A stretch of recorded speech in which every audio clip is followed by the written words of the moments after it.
Alright, what do you think of that, digital world? 100 episodes, brand new music. I hope you liked it because it will be sticking around for at least the next 49 or so episodes. Yes, welcome one and all to Spliced In Later's 100th episode. New music, new logo, if it has been uploaded by this point. It may not be, but you will probably notice a new shade of color across my new logo. Thank you all once again for joining in. I don't know who you are. I don't know if you've been here since the very beginning. I don't know if you've been here sporadically. I don't know if you're just here because of the topic for what we're going to talk about today. But whoever you are, whatever you are, welcome. And thank you for tuning in for this milestone of an episode. And let me tell you, I didn't know what we were going to talk about. It has been a roller coaster over last week, especially here in Australia. Not only have we had to deal with sudden surging in coronavirus cases in certain parts of states being locked down. Depending where you are in Australia, you're either stuck at home or you are just wearing a mask or everything is fine. It's hard to tell.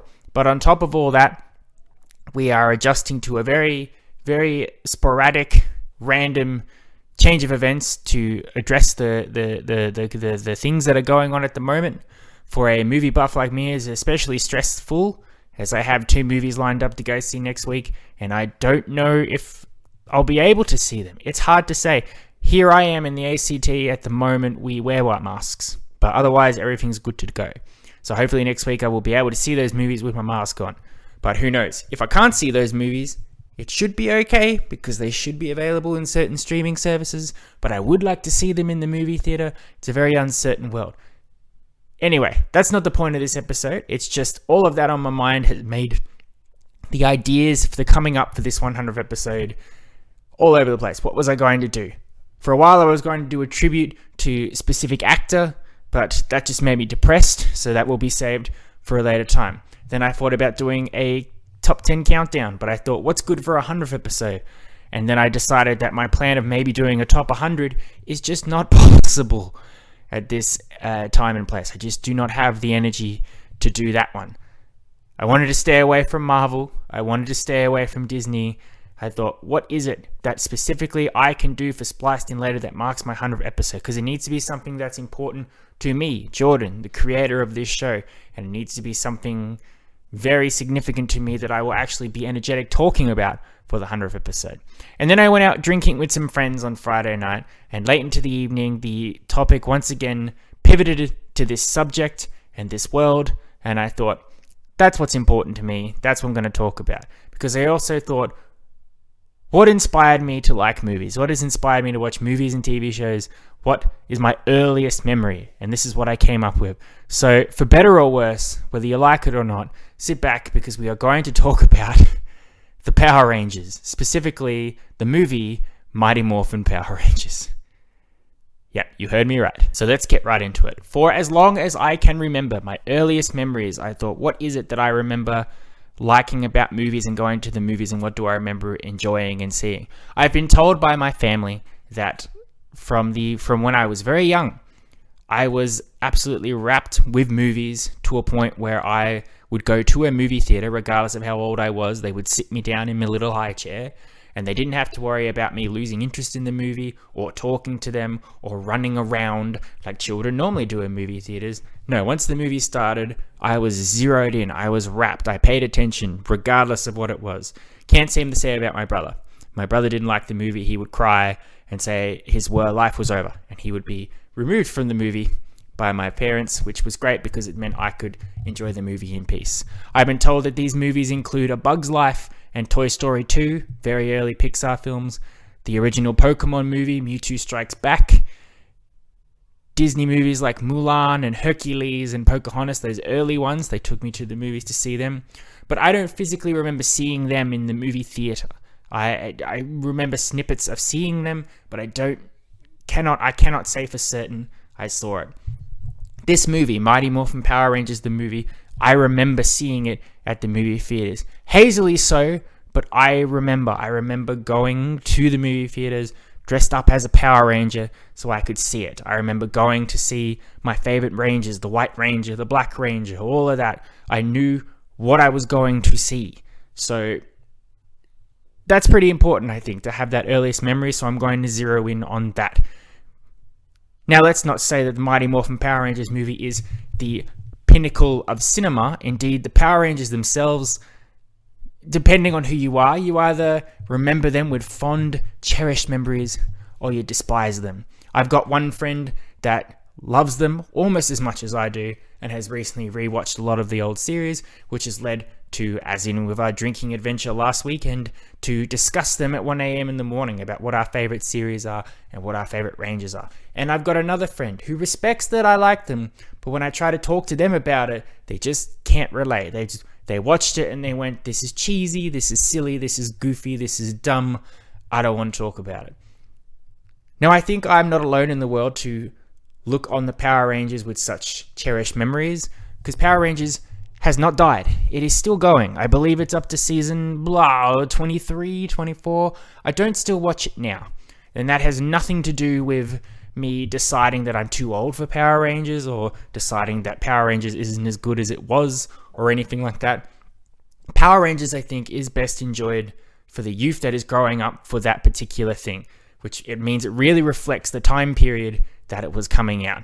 The early Power Rangers have a very 90s feel because they came out in the 90s. And you can argue all you want about going, oh, it's all the same, but if you watch them, you can also tell when the 90s suddenly became the 2000s.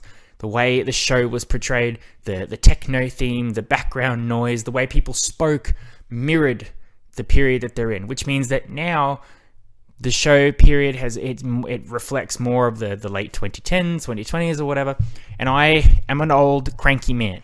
I can't relate to that, unfortunately. Plus, a lot of the Power Rangers, it does start to repeat a lot of the storylines. So I will rewatch it and my brain goes into haywire because I've seen a certain Ranger go through that another 4 different times and 4 different iterations.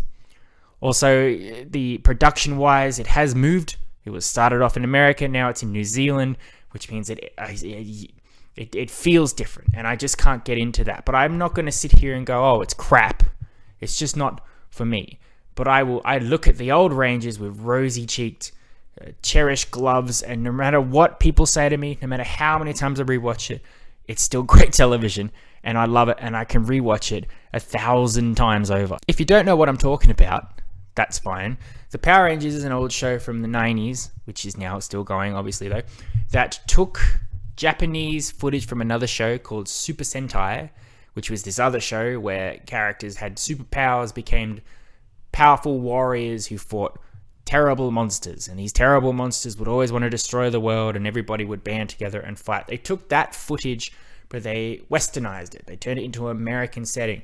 So you had the original Power Rangers, which was 5 teenagers with attitude, if they were teenagers, who were summoned by a mysterious floating head called Zordon, who basically said, look, there's an evil witch on the moon. She's got evil minions. She wants to destroy the world. She's going to send down monsters one at a time, basically.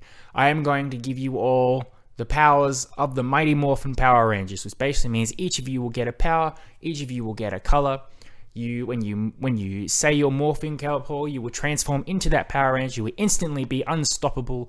You will have weapons. You will have giant robots that you can call upon called Zords, which will fight the monsters when they grow big.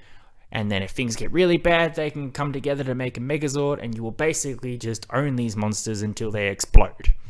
Of course, you've got a Red Ranger, a Black Ranger, a Blue Ranger, Yellow Ranger, and a Pink Ranger. Whether it was racist or not is totally up to you. I'm not going to get into that. As the show got more popular, they brought in a 6th Ranger, a Green Ranger, who immediately became the greatest thing in the whole world. Everybody wanted to be the Green Ranger, so much so that his popularity meant that even when the Green Ranger footage from Super Sentai ran out, they turned him into a White Ranger. And then, obviously, as the Super Sentai footage ran out, they came up with the ingenious idea of just changing the storyline, changing the characters, changing the evolution or whatever, so they could keep using Super Sentai footage. So Mighty Morphin became Zeo, and then Turbo, and then In Space. For a long time in the beginning, they tried to keep a continuity where the Rangers would get new powers, but they were still our Rangers. But eventually, through a revolving door or through keeping the show fresh, it eventually became just new year, new characters, new Rangers, new Zords, new threat, new setting, whether it's in space or against demons or in the future, whatever. But they managed to keep the show going. And for me, growing up, this was my show. This was the thing I watched religiously. In my head, I always knew what was going on. I researched it. I knew where the Super Sentai footage was coming from. I picked my favorite Rangers. I actively bought all the videos. I bought all the toys as the Megazords, all of that. I learnt the songs and the theme music and all of that. It was my childhood. You could argue that maybe I should have gone outside more. But when I did go outside, I pretended to be a Power Ranger. And I had friends, thank you, who also loved Power Rangers, and we would talk about the show and we would pretend to be the show. My stepbrother from years gone by, when I would go around to his house, we would put this movie on and we would pretend to be the Ranger and would stand in front of the TV and we would kick and flip and all of that and whatever. So basically, it's a very cherished part of my childhood, which is why I'm going to talk about it for my 100th episode.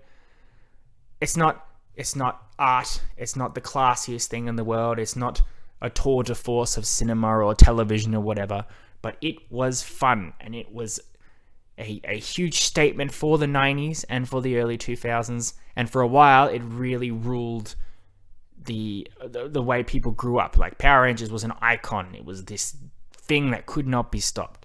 So of course, with something like that, they're going to make a movie. In fact, they made a couple of movies, but the movie I'm going to talk about is the original Mighty Morphin movie, where they took the Power Rangers. They didn't necessarily worry about tying it into canon for the show, but they just made their own movie with their own storyline, but things people remember, kids would remember, so they knew what was going on. And for the most part, I absolutely cherish it. So the movie, production-wise, or when it came out or whatever, it was released around the middle point of the original Mighty Morphin run, which were 3 years. Around that point, the show had changed a certain bit due to character, pay disputes, or whatever. We did not have the original crew, but we did have 6 very famous Rangers at that point. It came out around the middle of 2 and 3, so you knew who everybody was, but it took basically what they were going to do for the 3rd season of the show and just crammed it all down into a movie and did not worry about making it canon. Basically, when they went and did the 3rd show, they just sort of did it again, but more of a TV budget sort of thing. But we have our six Rangers, led by Tommy, the White Ranger, who I said was green originally, became the greatest thing since sliced bread. Then you had Kimberly, the Pink Ranger, who everybody loved, Billy, the Blue Ranger, the technical geek of the squad, Rocky, the Red Ranger, who sucked, Adam, the Black Ranger, who ruled, and Aisha, the Yellow Ranger, who was also there. But they were basically just doing their thing, being Power Rangers, fighting off the bad guys. But 6,000 years ago, an evil being called Ivan Ooze, one of the greatest villain names of all time, had been sealed away underground. Naturally, humans accidentally release him. He wastes no time by wasting Zordon's command center, by going to the current villains and turning them into nothing. So basically, it was said, I am the worst thing you're ever going to do. Then he, without a doubt, destroys all the power, so the Rangers have no power. While they're busy trying to figure out what they're going to do, he immediately goes across in his plan for world domination, which basically means brainwash all the adults so the kids can't do anything, and then he's going to make these big robots which are going to destroy the world. The Rangers, obviously, they're not to be beaten though, because there is some mystical power somewhere else, so they got to go on a trek together to do that. It's basically it. You know what's going to happen, you know where this story is going to go, but for the most part, it looks cool. The Rangers are very likable people, especially Tommy, the leader, of course. They do some stuff, they kick some things, they fight some giant skeletons of dinosaurs for some reason, and then of course they will get their power and they will become the Power Rangers to once again save the day. You know this. You know for a fact watching the movie, you know the stakes and you know what they're going to do. The movie rides, of course, on the Rangers being familiar and being cool, and also the villain Ivan Ooze, played by Paul Freeman, who turns him into such an icon. He's larger than life. I've often compared him to Jim Carrey's Grinch, though of course not as over the top in terms of his movements, because Paul Freeman is no Jim Carrey. But he is lovable in every scene he is. He holds your attention. He nearly steals the show from the Rangers themselves. The movie works because it's Power Rangers. If you do not know nothing about Power Rangers, you're not going to enjoy this film. But we are talking about me, Jordan, the creator of Spliced In Later, and the things that influenced me to love TV and movie as such as I did. And Power Rangers is just the thing. It is one of the things that made me want to watch television.